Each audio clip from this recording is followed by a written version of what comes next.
These walls stare silently back at me without words, just empty as I gaze blankly ahead of me, so lonely, waiting for a response so desperately, but there is nothing to be heard except for my disappointed breathing. I keep talking and praying, but it seems as if you are never listening, because I've never heard your voice respond with some answers to even some of my simplest pleas. So God, please, if you're really there, say something. I'm asking for anything to show that you care, and I'm not just talking to the air.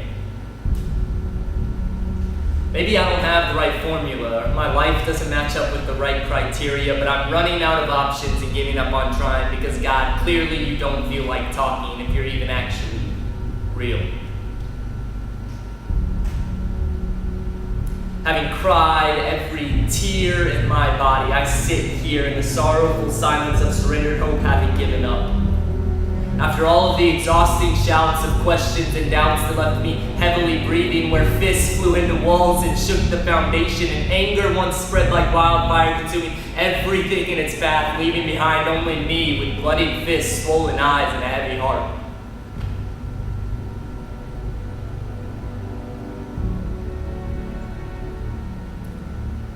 And then it came. Barely heard, but the sound of a low whisper. After all of the chaos and commotion, a still, small voice whispering to me, reassuring me that he's always been listening and speaking amidst the distractions, calling me into isolation with him where there will not be competition for my attention, and we can speak freely in perfect communion. The still, small voice of God spoke to me. He was always speaking to me. But you see, we expect God to speak on our terms, then we blame him for his silence. But who are we to command the God of the universe on the proper etiquette for conversation when his words alone birthed creation?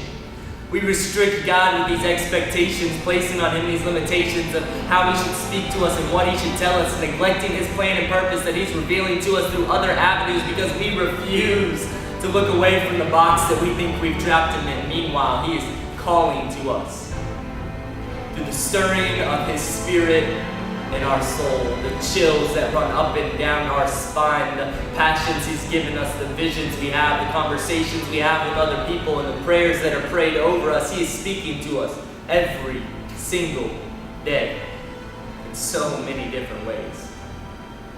If we would just be still and know that he is God, that he is a God who still speaks.